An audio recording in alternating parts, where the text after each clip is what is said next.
as well, don't you? Have to be ready. I mean, grief. I lost my mother 4 years ago, and I'm so I sorry. still got some of her ashes. So I had them in kind of 3 sections. I scattered those ones in the taffy, and then she loved Hoxton Market. She used to go there every Saturday. So I took them down, and I said, "Oh, do you remember Mary?" But yeah, put her down here. We love Mary. So I scattered her around Hoxton Market, and I've still got some, and a bit in Spain. I've still got some in my wardrobe. I'm not sure what I'm going to do about those. There's also a new thing where you can turn. This is true. Where you can turn ashes in. It just feels quite nice that I've got her there. Yeah. That's all. But that took me a long time to do that. So how are you feeling on the grief front?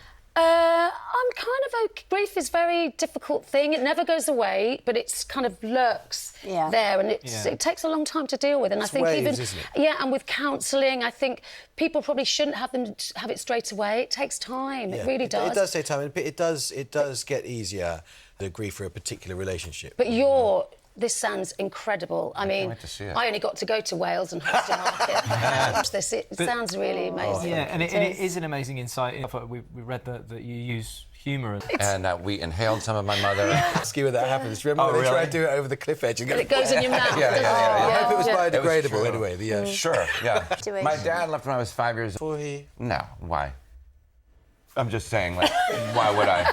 You know, it'd be like, hey, do you want to meet the neighbour down the street? You've got content. If you met up with them, it would be different. You're using the content for your show, so you don't want to. You wouldn't have a show. Social channels anyway. Yeah. Hey, Mom, hey, Dad, did you see that cool documentary? A long time, but yeah, it's great content. Well, look, you can't. You'll be telling us all about taking to the stage for a first one woman now. Okay. We're very excited because Collins. No, it must be nice to have her back, is it? Do you know, I haven't seen her. Yet. I mean, I might not see her because there's a cast of 60, so our paths may not cross. And we never actually, by the time when I'd left, she started, so we've never actually, I think I met her once years ago at the BAFTAs, but I think people are very excited. It's nice that she's coming back, Well, Amy Stenders very soon to headline her own. Tell us about your character. OK, so... I love this so much. She's kind of based on a character that I met a few years back in LA when I was kind of doing the pilot season kind of thing, and I saw this woman in, you know, kind of dance where the stars on the Chinese theatre, Chinese theatre, that's it, sorry. And this woman kind of just sashayed out of it. There was a little motorhome. She was putting money in a meter, and she was dressed as Marilyn, but she was kind of my age, and I was like, oh, that's interesting.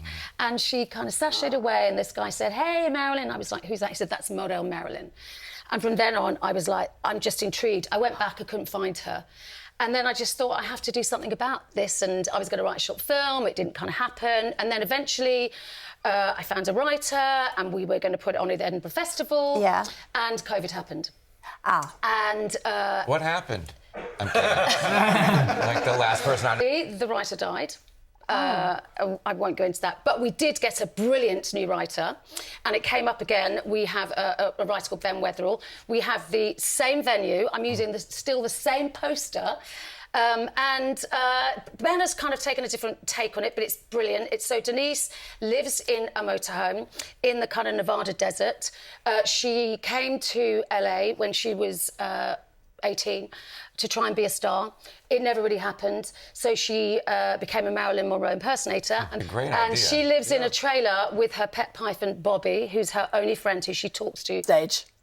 We haven't got the snake yet. No, I'm not sure we could get a real one. I don't know. We're still looking. Camera. There's a lot of snakes out there. Are you afraid of them, or no? Would you do it? No, we might do, but I don't think we could get a real one. All right, fine. I don't think they'd let us health and safety. So, so that's it. So it's, I don't know. It's dark. It's a monologue. It's a monologue. Yeah. It's a dark comedy. Think Shirley Valentine meets the Coen Brothers meets Blanche Dubois Streetcar. It's very dark, but she's a tragic kind of character because she's living her life through the eyes of an icon, and she lives in this kind of, you know, a motorhome on wheels, which is complete Marilyn obsessive, and. It's really must be quite hard living through the eyes of an icon, and it's and she's fragile. She's strong, but she's fragile. She's vulnerable, and she's never quite sure who she is anymore, whether she's Denise or whether she's Marilyn. Doing the whole thing, like playing this character, trying to Marilyn Monroe. My husband's like, Michelle, this is getting really sick. Seeing how much stuff you can get. I mean, the collections out there are unreal. But I'm going through. It's tough. It's a really. I do kind of think, oh my God, why did I do this? Because I'm filming at the same time and I'm rehearsing at weekends. And it's, when does it open? The 29th of July? No, the 30th. 30th, thank you. got it. Come on the 29th. That was very Maryland. That was very Maryland. It was in character. It was great. It was Denise there. I remember that episode you did with Cher. Cher came. Oh, sure. So, do you know? Oh, my... Well, thank you. Are you going to tell what happened? No, really? Yeah, sure. And so She stung to you and you went, nope. Yeah, this is how For you those do it. that had never seen... Thank you. Yeah, it was... into that trap. We've got loads of messages about women.